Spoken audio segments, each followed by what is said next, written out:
నమస్తే. 'ఛావా' రిలీజ్ అయింది. హిట్ అయింది. 2 రోజుల్లో తెలుగులో రాబోతుంది. 'ఛత్రపతి సంభాజీ మహారాజ్' శౌర్యాన్ని, ఆయన త్యాగాన్ని ఈ తరానికి తెలిపింది ఆ సినిమా. అయితే అలాంటి వీరులు ఇంకెంతో మందున్నారు భారతదేశ చరిత్రలో. మహారాజ్ సుహెల్‌దేవ్ చాలామంది వినుండరు ఈ పేరు. మహమ్మద్ గజనీ మేనల్లుడు ఘాజీ సయ్యర్ సలార్ మసూద్‌ను బహ్రెయిచ్‌లో అంతమొందించిన వీరుడాయన. అయితే మన దౌర్భాగ్యం యూపీలో ఘాజీగా అతనికి నివాళులర్పిస్తారు. అతని దర్గాకెళ్ళి మొక్కేది మన వాళ్ళే.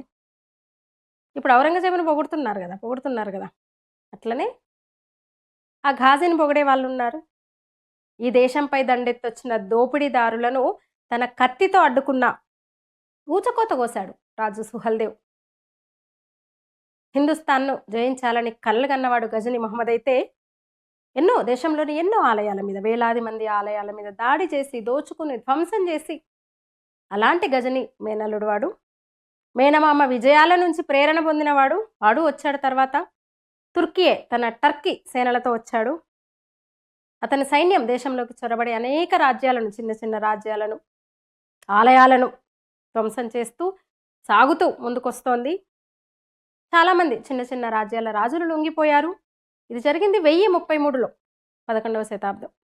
అలా వస్తూ ఉత్తరప్రదేశ్ పశ్చిమ భాగం నేటి అవధ్ ప్రాంతంగా చెప్తాం, అక్కడ దాకా వచ్చాడు. బహ్రెయిచ్ వైపు అన్నమాట.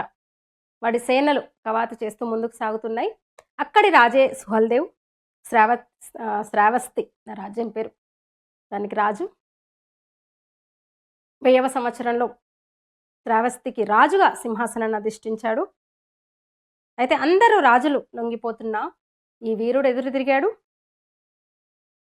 సొహైల్‌డియో, సుహార్డియో, సుహృదయ్ దాజ్ ఆయన పేర్లు. అయితే మసూద్ వస్తున్నాడన్న వార్త సుహెల్‌దేవ్‌కి చేరింది. తను అడ్డుకోకపోతే భారత్ మొత్తం అతని పాలైపోతుందని అతనికి అర్థమైంది. ఆయనకు తెలుసు. అందుకే మాతృభూమిని కాపాడుకోవాలనుకున్నాడు. కథన రంగంలో దూకాడు. దేశాన్ని పరాయి పాలు కానివ్వకుండా కాపాడుకుందామంటూ పొరుగు రాజులకు వర్తమానం పంపాడు. ఉమ్మడిగా వాడికి వ్యతిరేకంగా కలిసి ఐక్యంగా పోరాడదాం, మన దేశాన్ని కాపాడుకుందాము అని వర్తమానం పంపాడు, సందేశం పంపాడు. నాటి అనేక మంది హిందూ రాజులు, రాజపూతులు, గుజ్జర్లు, అహిర్లు సహా ఇతర స్థానిక రాజులు, చిన్న చిన్న నాయకులు ఆయన పిలుపుకు ప్రతిస్పందించారు. ఒకప్పుడు ప్రత్యర్థులుగా ఉన్న పాలకులందరూ కూడా తమ పుణ్యభూమిని కాపాడుకోవడానికి మొదటిసారిగా సుహెల్‌దేవ్ నేతృత్వంలో ఆయన చొరవతో తమ విభేదాలను పక్కన పెట్టి జట్టుగట్టారు. బహ్రెయిచ్‌కు చేరుకున్నామంటే చాలు, ఇంకా దేశాన్ని జయించడం సులభం, ఇంకా ముందుకెళ్ళడం సులభం అనుకున్నాడు మసూద్. అయితే అంతకుముందు ఎవరికి వారుగా ఉన్న అక్కడి రాజులందరూ కూడా కలిసిపోతారని ఊహించలేదు. వాడి సైన్యం ఊహించని తీవ్ర ప్రతిఘటన. సుహెల్‌దేవ్ ఒక మాస్టర్ స్ట్రాటజీ అని చెప్పొచ్చు.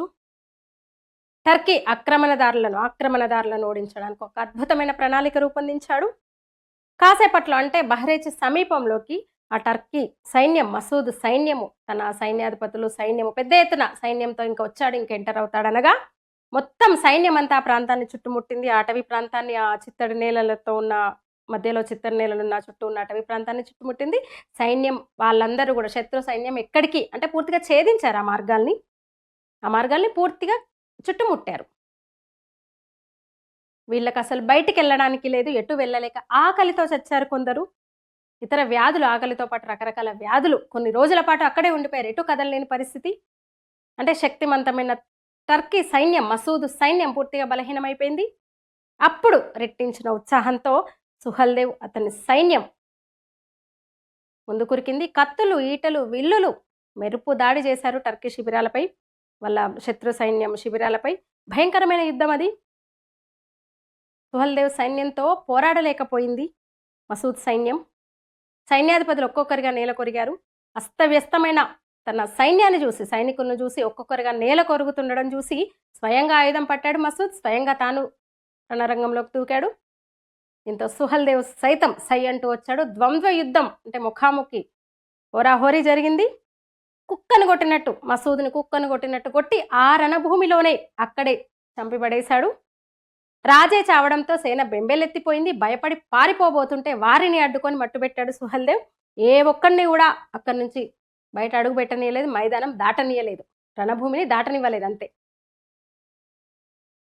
అలా ఇప్పుడు ఘాజీగా కొలుస్తున్న ఈ ఔరంగజేబు వారసు, ఇంకా వాళ్ళ వారసులే కొలుస్తున్న సయ్యద్ సాలార్ మసూద్ను, అతని సైన్యాన్ని చిత్తు చేసిన వీరుడు సుహల్దేవ్.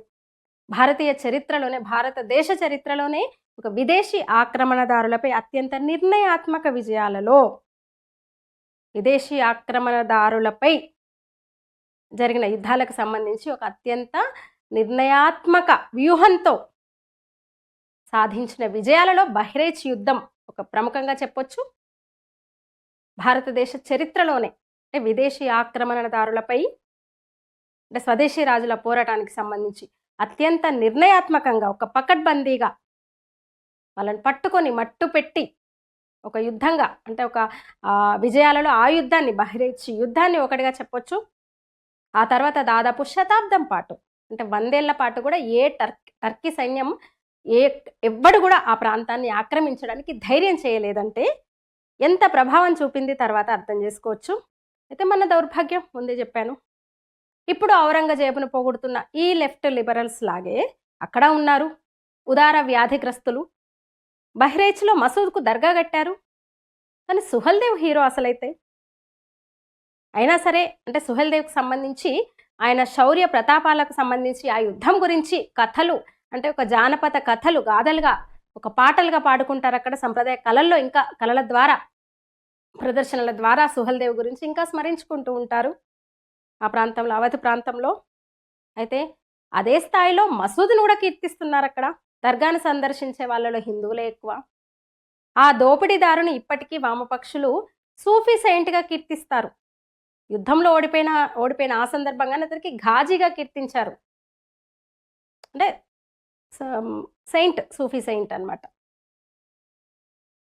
అసలైతే అతన్ని మట్టి కర్పించింది సుహల్దేవ్ అన్నమాట. అయితే ఆ వీరుడు యోధుడు సుహైల్ దేవ్ సినిమా కూడా తెరకెక్కుతోంది. అది కూడా సూపర్ హిట్ అవుతుంది అనిపిస్తోంది నాకైతే. చావాను మించి. మీరేమంటారు? నా వీడియోస్ కనుక నచ్చితే లైక్ చేయండి, షేర్ చేయండి, ఛానల్ని సబ్స్క్రైబ్ చేయండి. ధన్యవాదాలు.